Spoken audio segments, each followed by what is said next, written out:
Ku munsi w'ejo itariki 7/0 umwaka wa 2021 ngaho mu gisagara ca Bujumbura muri zone ya Bwiza muri komine ya Mukaza urugo ruri kwibarabara rya 5 nomero 46 igipolisi cy'u Burundi carahafatiye inkozi z'ikibi zisanzwe zikora ivyiganano no kuvuga zigana impapuro zitandukanye sanze zitangwa ahantu heshi haba mu buzi bwa leta bw'abikorera utwabo mu mabanki n'ahandi kaba harimo rero n'urupapuro rwateye amakenga cane igipolisi urupapuro rwemeza ko umuntu atagwaye cakiza ca corona virus. Ivyo bafatanywe ni vyinshi harimo n'ibikoresho amashini nyabwonko babikoresha ubwo bubisha ariko twobabwira ngaha ko mu byo bafatanywe harimo nk'impapuro zisanzwe zitangwa n'ishira hamwe OIM, impapuro zitangwa n'amabanki atandukanye, impapuro zitangwa na sentare mbere y'igihugu yo y'Ibukavu muri Kongo, ishira hamwe Interpetrol, ubu ibitaro byo muri Médecins Sans Frontières, ibitaro byo mu Kamenge, Centre Hospitalo Universitaire do Kamenge, impapuro zerekana ko abana bavutse, ama diplome ashika ku 17 harimwo amwe ane y'abarangije amashuri yisumbuye mwe bita baccalauréat, diplome y'umwaka wa 2 wa kaminuza, diplome de candidature, amabirete menshi y'amashuri atandukanye, za mpapuro zitangwa na bamwe bemeza impapuro bita abanotaire, impapuro zitandukanye, impapuro zitangwa n'amabanki atandukanye harimo nka Ecobank, KCB Bank, CSM, CRDB Bank, Mitek, Ober, amakashe ashika kuri 6, impapuro zitangwa n'igipolisi, harimo urupapuro uno munsi ruronderwa cyane mu bushikiranganje bw'intwaro hagati mu gihugu iterambere rusangi n'umutekano, impapuro zirekurira abantu gusohoka canke kwinjira igihugu, autorisation d'entrée, harimo na wa rupapuro rwemeza ko umuntu atacaha atavyaha yakoze bita extrait du casier judiciaire, harimo impapuro basohorera ko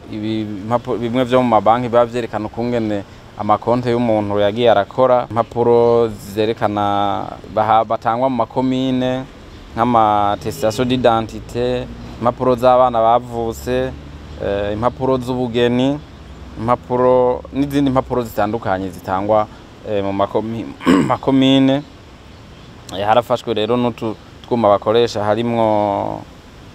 twuma babikamwe ibintu bita flash dushika kuri 7, impapuro bakoresha mu gukora za mpapuro zimwe zisanzwe zikingiwe bita biometrique. Ahambere twabamenyesha yuko hariho ibanke y'ubudandaji, Banque Commerciale du Burundi, Département Crédit no kuvuga igisata gitanga ingurane, hariho ishira hamwe Cyber Edis, harimo impapuro z'ibanki Interbank, n'impapuro z'ibanki bita Diamond Trust Bank. Urupapuro rero tutatumenyerere ko nago bagwiba, twabonyemwo mu mashini yabo, ni urupapuro gwerekana ko umuntu ataba agwaye ikiza ca coronavirus. Mukamuzi ko ari impapuro abarundi canke abanyamahanga bakunda kuza gusaba kugira ngo bafate ingendo kugira ngo zemeza yuko bagwaye cakiza batagwaye cakiza coronavirus. Urupapuro musanzwe muzi ko rutangwa muri rutangwa naho bapimira aha muri imwishure y'ubuvuzi INSP. Rero twasanze bari barufise mu mashini kandi ubwo twafatiyeyo bari bageze ko turabona ko bari baruhaye umuntu, turabona ko bari baruhaye uwitwa turabona yuko hariho uwitwa Karikurubu Celestin yari yaje kurusaba aha hantu itariki 31 z'ukwezi kwa11 Kigarama z'uyu mwaka, baca baranarumuhereza. Murabona rero yuko ari ibara ni n'ibiterasoni, aho igihugu cyose cy'u Burundi cahagurutse kiriko kiragwa, mbere si n'igihugu cy'u Burundi gusa, isi nzima yarahagurutse iri mu ntambara yo kugwanya cakiza coronavirus. Mugabo murabona yuko hariho abariko barakora ivyabo, murabona ko ari ibara aho abantu bagenda bakigana izi mpapuro bakemeza ko umuntu ico kiza atacagwaye kandi ashobora kuba kigwaye. Aha rero